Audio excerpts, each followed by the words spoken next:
Engineering is important to me because it allows me to bring to life the things that I only once imagined as a child. I remember the first time that I saw Sphero, one of y'all's creations, in person. I just saw a ball rolling around with nothing visible pushing it, no wheels that were visible to me. It felt like magic. And now, I don't want to just understand that magic. As an engineer, I want to be part of it. I want to create that magic. And luckily, I heard that the Sphero team was looking for electrical engineers, so I decided what's the best way to showcase my talent than to make the Sphero PCB from scratch.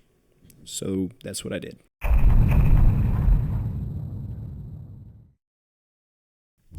So how does the Sphero work? Well, inside, there are two motors connected to two wheels that rotate the outer shell of the ball. While it is mostly kept upright by being so bottom heavy, it also still needs an accelerometer/gyroscope to determine its tilt and its speed. The way that this thing is going to be powered is with a 5-volt regulator and a 3.3 volt step down. So 5 volts to the 5-volt motors. I should have added more, but I'll get to that later. We also need a battery charging circuit so it can operate off of battery power. We also have a USB-C port that can provide power to the battery, but it also is able to reprogram the microcontroller via UART. And finally, we need the motor drivers and the motors, which are the actual workhorses of this whole Sphero robot.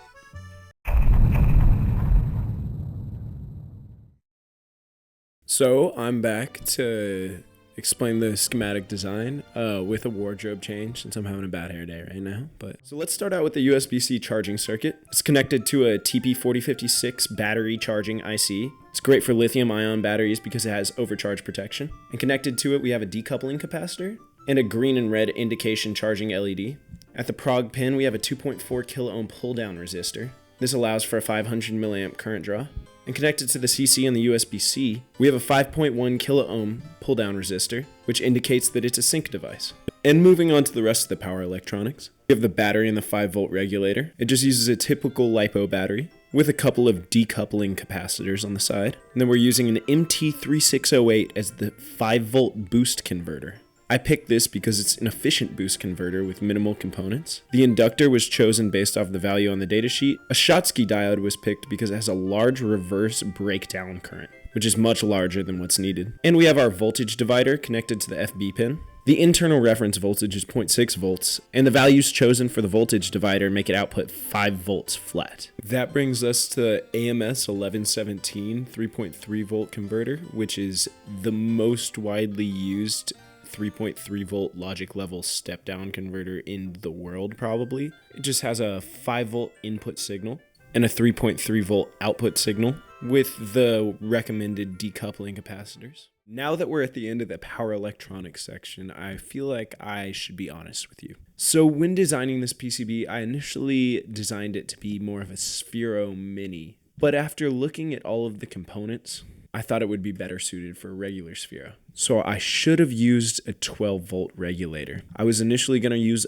5-volt motors for the Sphero, but I don't have much time to design this before the application deadline. If I had enough time to redesign this, I would use a Palalu U3V70F12 12-volt regulator, a much better step-up 3-amp capable regulator to power the motors. But right now, due to time constraints, we're going to have to pretend that that 5-volt regulator is enough. But I know it's not under the load for the motor, so I'll redesign it in a much better way if I get the job.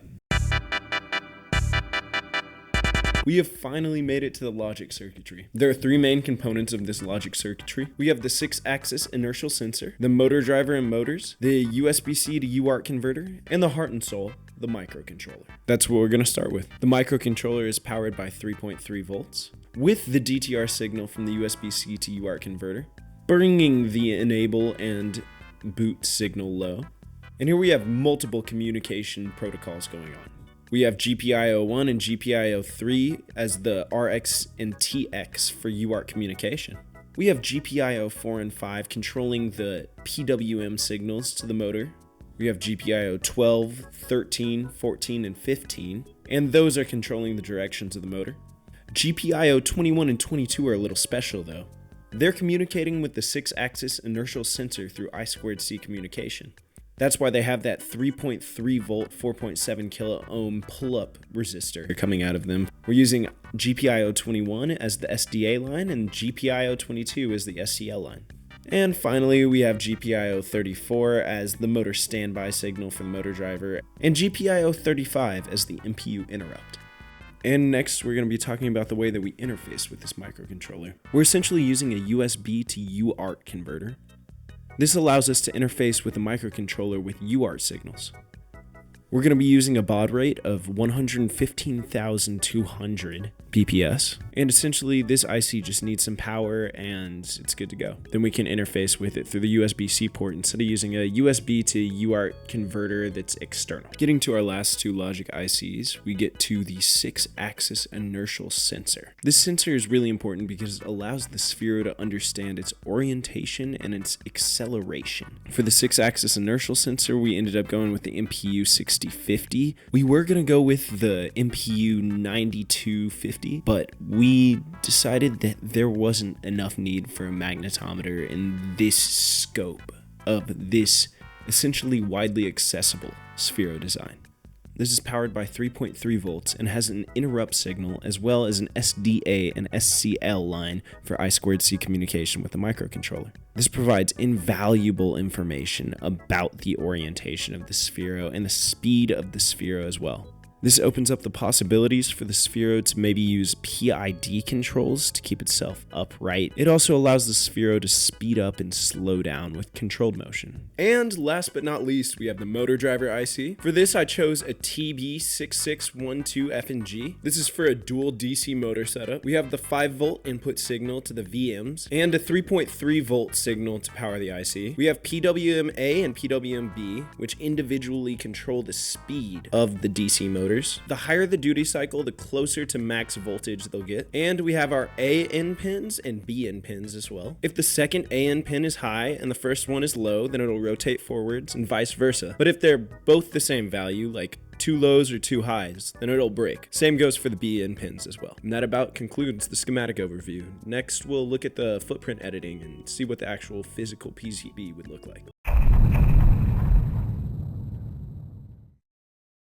So we're going to condense the PCB layout section, make it pretty simple. We used 0805 sized components for the capacitors and the resistors. We used 1206 component size footprints for the larger size components.